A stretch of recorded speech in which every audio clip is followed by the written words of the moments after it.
Hello everyone, আসসালামু আলাইকুম। এই ভিডিওতে আমি তোমাদের আইসিটি বইয়ের পঞ্চম অধ্যায় হতে একটি সৃজনশীল প্রশ্ন সম্পূর্ণ উত্তর করে দিব। এই প্রশ্নটি 2019 সালে উচ্চ মাধ্যমিক আইসিটি পরীক্ষায় বরিশাল বোর্ডে এসেছিল। তো আশা করি তোমাদের পরীক্ষায়ও এভাবেই প্রশ্ন আসবে। তো মনোযোগ সহকারে যদি তোমরা সম্পূর্ণ দেখো তাহলে পঞ্চম অধ্যায় হতে যেই সৃজনশীল প্রশ্নগুলো আসতে পারে বা যেভাবে আসবে সেই প্রশ্নগুলো অল্প সময়ে কিভাবে উত্তর করতে হয় সেই কৌশলটি কিন্তু তোমরা জানতে পারবে। তো দেখো, আমরা এখানে একটা উদ্দীপক দেখতে পাচ্ছি সৃজনশীল প্রশ্নের। এই উদ্দীপকটি একটা প্রোগ্রামে সাজানো আছে। এই উদ্দীপকের উপর ভিত্তি করে প্রশ্নটি সাজানো হয়েছে। দেখো, গতে বলছে উদ্দীপকের প্রোগ্রামটির ফ্লোচার্ট অঙ্কন করো। অর্থাৎ এখানে আমরা একটা উদ্দীপক দেখতে পাচ্ছি। এই উদ্দীপকটা দেখে দেখে ফ্লোচার্ট অঙ্কন করলেই 3 পাবে। তো উদ্দীপকটা একটা ধারার প্রোগ্রাম ফর লুপে দেওয়া আছে। ঘ নম্বরে বলছে দেখো, উদ্দীপকের প্রোগ্রামটিকে ডুহুইল লুপ দিয়ে এমনভাবে রচনা করো যাতে আই এর সর্বোচ্চ তুলনীয় মান ব্যবহারকারী ইচ্ছামতো দিতে পারবে। অর্থাৎ আমরা এখানে যে একটা প্রোগ্রাম দেখতে পাচ্ছি, এই প্রোগ্রামটি তুমি ফর লুপের পরিবর্তে ডুহুইল লুপে রচনা করবে, তাহলে কিন্তু এখানে 4-এ 4 পাচ্ছ। তো প্রিয় শিক্ষার্থী কিন্তু আমি তোমাদের এখন সম্পূর্ণ উত্তর করাই দিচ্ছি। ক এবং খ আমি একটু বলে দেবো, বললেই তোমরা বুঝতে পারবে। তবে তার আগে আরেকটা কথা বলে রাখি, সেটা হচ্ছে তোমরা চাইলে কিন্তু আমার কাছে আইসিটি পড়তে পারো, মাসিক বেতনে পড়তে পারো বা অধ্যায় ভিত্তিক। আমি প্রতিটা অধ্যায় মাত্র 500 টাকা বিনিময়ে তোমাদেরকে শেখাই থাকি। আর এছাড়াও তোমরা সম্পূর্ণ আইসিটি বই কোর্স কমপ্লিট করতে পারো। সম্পূর্ণ কোর্স হচ্ছে মাত্র 2000 টাকায়। তো প্রিয় শিক্ষার্থীবৃন্দ, স্ক্রিনে দেওয়া আমার নাম্বারে তোমরা চাইলে যোগাযোগ করে নিতে পারো। তো যাই হোক, আমরা মূল আলোচনায় চলে আসি। কতে বলছে অনুবাদক প্রোগ্রাম কি? অনুবাদক প্রোগ্রাম বলতে বোঝায় বিভিন্ন ভাষায় লেখা প্রোগ্রামকে মেশিন ভাষায় রূপান্তর করার বিশেষ প্রোগ্রামকে অনুবাদক প্রোগ্রাম বলে। মানে যখন ধরো আমরা কোনো প্রোগ্রাম বিভিন্ন ভাষায় লিখলাম, সেই বিভিন্ন ভাষা হতে মেশিন ভাষায় রূপান্তর করার জন্য বিশেষ যেই প্রোগ্রামটি রচনা করা হয় তাকে অনুবাদক প্রোগ্রাম বলে। আচ্ছা, খতে বলছে সুডোকোড প্রোগ্রামিং ভাষা নির্ভর নয়, ব্যাখ্যা করো। আচ্ছা, এটা খ। বিশেষ করে তোমরা যারা শিক্ষার্থী আছো, তোমাদের এই খ এর প্রশ্ন উত্তর করতে অনেক সমস্যা হয়, কারণ তোমরা সাধারণত খ সহজে খুঁজে পাও না বা ভুলে যাও বা পড়লে মনে থাকে না। তো আমি তোমাদের জন্য মানে খ এর উপর ভিত্তি করে একটা শীট তৈরি করতেছি। এটা সকল অধ্যায়ের শুধু খ, আর তোমরা দূরত্বই পেয়ে যাবে ইনশাল্লাহ। আর তো দেখো, তারপর একটু বলে দিচ্ছি যে তোমরা বোঝো কিনা, যে সুডোকোড প্রোগ্রামিং ভাষায় নির্ভর নয়, ব্যাখ্যা করো।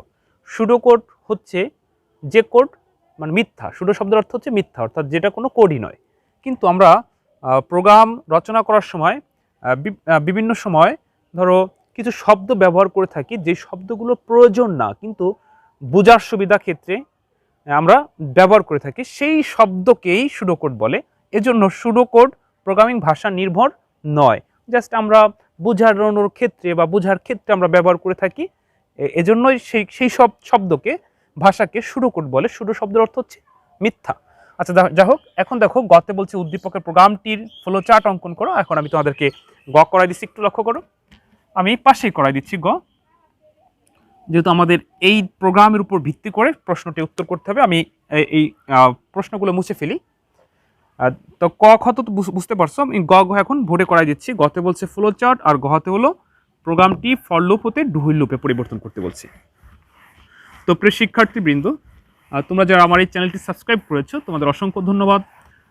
আর যারা এখনও সাবস্ক্রাইব করো নাই, সাবস্ক্রাইব করে নিও, কারণ আমার এই চ্যানেলে শুধু আইসিটি ক্লাসের ভিডিও আপলোড করা হয়। আইসিটি ব্যতীত অন্য কোনো ভিডিও আমি আপলোড করি না। তোমাদের বোর্ড পরীক্ষা অবধি পর্যন্ত আমি ইনশাল্লাহ সাহায্য করে যাব। আচ্ছা দেখো, আমরা এখন গয়ের প্রশ্ন উত্তর করব। গতে বলছিল যে উদ্দীপকের প্রোগ্রামটি দেখে একটা ফ্লোচার্ট অঙ্কন করো। তো আমি তোমাদের ফ্লোচার্ট শিখিয়েছি আমার এই চ্যানেলে, তারপরে দেখাচ্ছি। দেখো, যে কোনো ধারার ফ্লোচার্ট যখন তুমি করতে যাবে বা যে কোনো ফ্লোচার্ট যখন তুমি করবে, তখন তোমাকে প্রথমে শুরু প্রতীক দিতে হবে। আর শুরু প্রতীক হচ্ছে ডিম আকৃতি, একটু ডিম আকৃতি। ভিতরে আমরা স্টার্ট লিখবো, বাংলায় শুরু লিখলে হবে, তবে ইংরেজিতে লেখা ভালো, সমস্যা না, একটা লিখলেই হলো। স্টার্টের পরে আমরা ইনপুট নিব। ইনপুট হচ্ছে সামন্তরিক, অর্থাৎ সরি, ফ্লোচার্টের ক্ষেত্রে ইনপুটের যে প্রতীকটা সেটা হবে সামন্তরিক। মনে রেখো, ইনপুট এবং আউটপুট একই, শুরু এবং শেষ একই প্রতীক। ওকে, আচ্ছা, তাহলে ইনপুটের প্রতীকটা হচ্ছে সামন্তরিক। এখানে আমরা লিখব ইনপুট। আমরা এখানে দেখতে পাচ্ছি যে ইনপুট এখানে তারা হচ্ছে 70 ধরেছে n সমান সমান, তাহলে আমরা লিখব ইনপুট n সমান সমান 70, বা শুধু n লিখলেও ভুল হতো না। যাই হোক, এরপর আমরা প্রক্রিয়াকরণের ঘর নিব। আমরা জানি যে ফ্লো চার্টের প্রক্রিয়াকরণ ঘর হচ্ছে আয়তক্ষেত্র, এটা তোমাদের মনে রাখতে হবে। তো এখানে আমরা প্রথমে প্রক্রিয়াকরণ ঘরে দেখতেছি আই, অর্থাৎ চলকের প্রথম পদ আই সমান সমান হচ্ছে 7 দেওয়া আছে, আমরা ঠিক 7 লিখবো। আর যোগফল এর সমান সমান প্রথমে আমরা 0 ধরলাম। আচ্ছা, এরপর আবার আমরা প্রক্রিয়াকরণ ঘর নিব। প্রক্রিয়াকরণ ঘর যখনই নিব তখন আয়তক্ষেত্র অঙ্কন করব।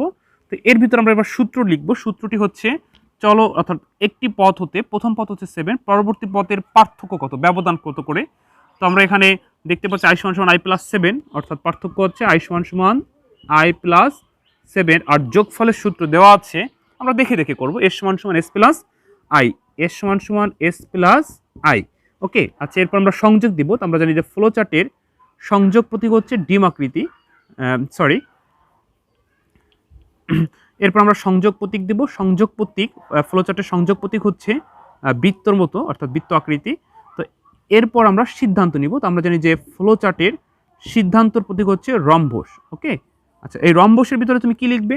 এই রম্বসের ভিতরে হচ্ছে এই শর্তটা তুমি লিখবে, অর্থাৎ চলক আই এর মান 70 থেকে ছোট বা সমান গ্রহণযোগ্য। তো আমরা ঠিক ওই শর্তটা এখানে লিখব, যে চলক 70-এর ছোট বা সমান গ্রহণযোগ্য।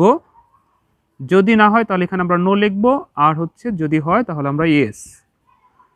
এরপর আমরা আউটপুট করব। বলছিলাম যে ফ্লোচার্টের ইনপুট এবং আউটপুটের ক্ষেত্রে একটি মাত্র প্রতীক, সেটা হচ্ছে সামান্তরিক।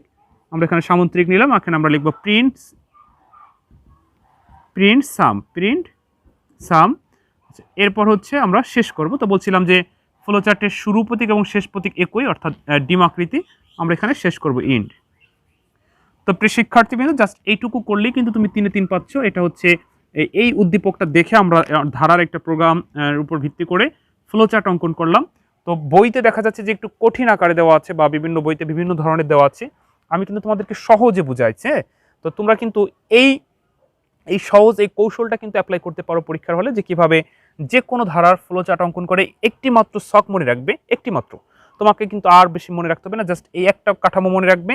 শুধু কি পরিবর্তন হবে, ধরো প্রথম পদ 7 দেওয়া নয়, অন্য কিছু, এই 7 পরিবর্তন হবে।